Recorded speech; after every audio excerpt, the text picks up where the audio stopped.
Hello everyone, welcome in my video. तो 9th class का economics पढ़ रहे हैं हम बच्चे और चैप्टर फर्स्ट हम पढ़ रहे हैं। It is the story of village Palampur.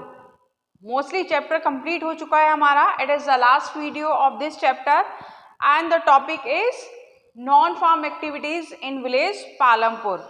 Palampur में अभी हमने जो देखा था वो फार्मिंग एक्टिविटी हमने अभी तक इसमें देखी थी।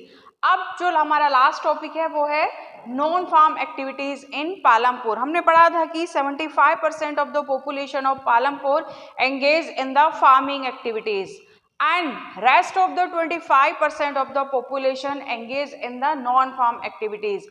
अब वो नॉन फार्म एक्टिविटीज कौन सी थी, किस तरह की एक्टिविटीज में वो एंगेज थी, बस वही हम इसमें देखने वाले हैं। तो लेट अस स्टार्ट।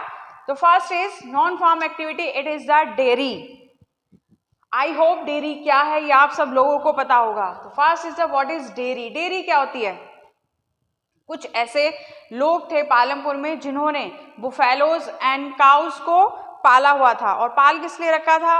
इसके साथ साथ जितने भी मल्चिंग एनिमल्स हैं, मल्चिंग एनिमल्स का मतलब जो दूध देने वाले जानवर हैं, उनको पाला हुआ था। उनको डिफरेंट काइंड्स ऑफ ग्रास और रेनी सीजन में ग्रो होने वाले ज्वार बाजरा वेराइटी ऑफ फूड उनको दिया जाता था ताकि ज़्यादा से ज़्यादा मिल्क प्रोड्यूस हो और मिल्क को क्या करें, वो सेल करें, मिल्क सेल करें।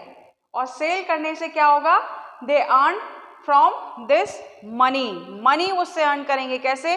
कि जो मिल्क प्रोड्यूस हुआ उस मिल्क को रायगंज एंड शाहपुर, तो वहाँ पर उसको सेल क्या करते थे। और शाहपुर में दो ऐसे ट्रेडर्स थे जो मिल्क को वहाँ से कलेक्ट करते थे और मिल्क को कलेक्ट करने के बाद वो डिफरेंट काइंड्स ऑफ सिटीज़ में, डिफरेंट सिटीज़ में और डिफरेंट टाउन्स में उसको ट्रांसपोर्ट किया करते थे। तो इस तरह से कुछ लोग ऐसे थे पालमपुर में जो डेयरी एक्टिविटी से अर्निंग कर रहे थे। इसी के साथ बहुत सारे जो डेयरी प्रोडक्ट्स हैं उनको मार्केट में सेल किया जाता था। इस तरह से उन लोगों की अर्निंग होती थी।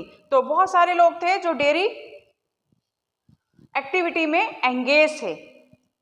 And second is a small scale manufacturing. Small scale manufacturing, जैसे नाम से ही पता चल रहा है बच्चा कि छोटे स्केल पर किसी भी चीज़ों का प्रोडक्शन करना, छोटे स्केल पर चीज़ों को बनाना।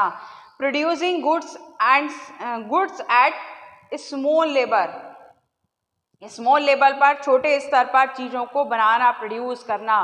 और इसमें किसी बाहर से लेबर की ज़रूरत नहीं पड़ती थी, बहुत ज़्यादा कैपिटल की उसमें ज़रूरत नहीं पड़ती थी। They are produce mostly at home. Mostly जो चीज़ें वो घर पर ही प्रोड्यूस होना शुरू हो जाती थी। जैसे बहुत से लोग हैं टिफ़िन प्रोवाइड कराना शुरू कर दिया है और पिकल्स बनाना। और in the field with the help of the family members, या तो वो घर में शुरू कर रहे हैं या फिर छोटी मोटी इंडस्ट्रीज में शुरू करते हैं with the help of the family members. Example देखिए बच्चा, आप मिश्री लाल का एग्जाम्पल आपकी बुक में दिया हुआ है, स्टोरी दी हुई है मिश्री लाल की, आप उसको अच्छे से पढ़ लें। मैं एक उसकी ब्रॉड लाइन बता देती हूँ आपको कि जो मिश्री लाल है वहाँ पर वो शुगर केन फार्मर से परचेज करते हैं। पहले जो शुगर केन का जूस प्रोड्यूस किया जाता था with the help of the bullocks, उससे निकाला जाता था जूस। अब लोग प्रेफर करने लगे हैं जो मशीन, क्रशिंग मशीन का जो जूस है उसको प्रेफर करने लगे हैं। तो मिश्री लाल एक क्रशिंग मशीन ले आए और which is operate with the help of electricity, जो इलेक्ट्रिसिटी से ऑपरेट होती है। अब उससे वो शुगर केन से जूस को प्रोड्यूस करते हैं और उस जूस से उन्होंने जगरी बनाना शुरू किया है। What is jaggery? क्या होता है बच्चा जगरी? यस, गुड़।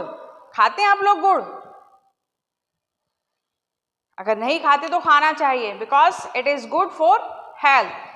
तो जगरी प्रोड्यूस करते हैं और जगरी को वो नियर बाय मार्केट में सेल करते हैं, जो रायगंज और शाहपुर के मार्केट है वहाँ पर सेल करते हैं और उससे वो अर्निंग करते हैं, उससे वो पैसा कमाते हैं। तो डेयरी और स्मॉल स्केल मैन्युफैक्चरिंग पालमपुर में किस तरह से लोग कर रहे थे वो समझ में आ गया। नेक्स्ट देखते हैं बच्चा। नेक्स्ट है the shopkeeping of Palampur.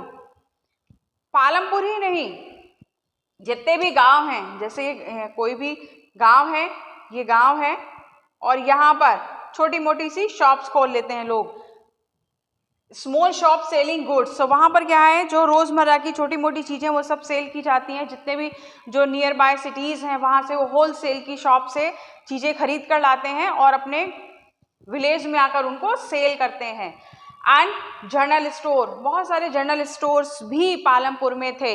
Journal stores क्या होते हैं, जर्नल स्टोर्स पर आपको सारी चीज़ें मिल जाएंगी। वहाँ पर आपको चाय, वहाँ पर आपको शुगर मिल जाएगी, wheat, rice, biscuit, toothpaste, pencil, copy, stationery, जितनी भी चीज़ें हैं वो सब आपको अवेलेबल होंगी। कहाँ पर, जनरल स्टोर पर। ऐसा तो है नहीं कि जो हर चीज़ के लिए विलेज वाले, गांव वाले जो पास के मार्केट हैं, पास के जो शहरों के मार्केट है वहाँ भागेंगे, तो छोटी मोटी चीज़ें वो गांव से ही परचेज कर लिया करते हैं। And shops near bus stand, तो बच्चा जितने भी बस स्टैंड है वहाँ पर आपने देखे होंगे कि ईटेबल शॉप्स होती ही होती हैं, है ना। कहीं पर समोसे बन रहे हैं, कहीं पर ब्रेड पकोड़ा मिल रहा है, कहीं पर पानी मिल रहा है, कहीं पर चाय कॉफ़ी मिल रही है। तो इस तरह के जो बस स्टैंड के पास ईटेबल शॉप्स भी थी जिससे लोग अपनी अर्निंग कर रहे थे। और एक और एग्जाम्पल है करीम का। करीम जो पालमपुर के ही रहने वाले थे और वहाँ पर वो एक कंप्यूटर सेंटर ऑपरेट कर रहे थे। उन्होंने अपने घर के फ्रंट में एक कंप्यूटर सेंटर खोल रखा था। उन्होंने देखा कि जो हाई स्कूल के स्टूडेंट हैं जो शाहपुर पढ़ने जाते हैं और वहाँ पर जाकर वो कंप्यूटर भी चलाना सीखते हैं, तो वहीं पर पालमपुर में 2 लोग थे जिन्होंने कंप्यूटर सीखा हुआ था या कंप्यूटर कोर्स किए हुए थे। तो उनकी हेल्प से करीम ने अपनी एक कंप्यूटर सेंटर को शुरू किया और अब वहाँ पर बच्चे आकर कंप्यूटर सीख रहे हैं, कंप्यूटर चलाना सीख रहे हैं और उनकी शॉप बहुत अच्छे से चल रही है। And last is the transport. अब ट्रांसपोर्ट क्या है, transport it is a fast developing centre. जब हमने चैप्टर शुरू किया था तब हमने पढ़ा था कि Palampur connected with road and transport, किससे, जो नियर बाय सिटीज थी और विलेजेस थे। लाइक ये रायगंज हो गया, सॉरी ये पालमपुर हो गया, रायगंज है, शाहपुर में। तो कैसे, ये रोड की कनेक्टिविटी चाहिए ना, है ना, रोड से ही तो, रोड की कनेक्टिविटी से तो जुड़े हुए थे, इसीलिए तो इतना डेवलप था, क्योंकि रोड की जो कनेक्टिविटी थी बहुत अच्छी थी। Variety of vehicle providing transport services between Palampur to Raiganj, Palampur to Raiganj. तो जितने भी जो वैरायटी ऑफ व्हीकल्स थे, जैसे हमने देखा था उसमें तांगा, blue carts, jeep, motor bike, tractors, ये सारी चीज़ें चला करती थी, जो क्या करती थी, ferrying of people and goods, जो लोगों को और गुड्स को एक प्लेस से दूसरे प्लेस पर सेफली पहुंचाया करती थी। जैसे यहाँ पे हम देखें मिश्री लाल की, मिश्री लाल ने जगरी बनाना शुरू किया, तो जगरी ऐसा तो है नहीं कि वो वहीं पर अपने घर में रखेगा, उसको सेल करने के लिए क्या ट्रांसपोर्ट लगेगा, है ना। उसने जगरी तैयार किया तो ट्रांसपोर्ट लेकर जाएगा उसको नियर बाय मार्केट में, वहाँ पर सेल करने के लिए। और वहीं पर जब वो शुगर केन उसको चाहिए तो शुगर केन को भी वो ट्रांसपोर्ट करके लेकर आएगा। तो इसी तरह से एग्जाम्पल है यहाँ पर एक किशोर का, किशोर की स्टोरी है आपकी बुक में, उसको भी आप अच्छे से पढ़ लीजिएगा। बोलोगे मैम स्टोरी बहुत पढ़ाती हैं, कि अब स्टोरी को पढ़ लीजिएगा, आप इस स्टोरी को पढ़ लीजिएगा। स्टोरी से आपको कोई क्वेश्चन नहीं आते हैं, डोंट वरी, बट एक गाइडलाइन आपको मिल जाती है, एग्जाम्पल से आपको चीज़ें अच्छे से समझ में आ जाती हैं। तो किशोर की स्टोरी दी हुई है कि किशोर ने बैंक से लोन लिया और लोन लेने के बाद उसने एक बफेलो ली, बफेलो लेने के बाद उसने डेयरी शुरू की एंड आफ्टर दैन उसने एक ब्लू कार्ट बनाई। और अब ब्लू कार्ट से वो क्या करता है, चीज़ों को ट्रांसपोर्ट करता है, चीज़ों को और लोगों को एक प्लेस से दूसरे प्लेस पर ट्रांसपोर्ट करता है। तो उसको हफ्ते में 2-4 दिन ये जो ट्रांसपोर्टेशन का वर्क है वो मिलता ही रहता है, मिल ही जाता है। तो इस तरह से हमने देख लिया कि जो 25% पॉपुलेशन थी पालमपुर की वो नॉन फार्म एक्टिविटीज़ में एंगेज थी और नॉन फार्म एक्टिविटीज़ से वो पैसे कमा रही थी। तो I hope this topic is clear.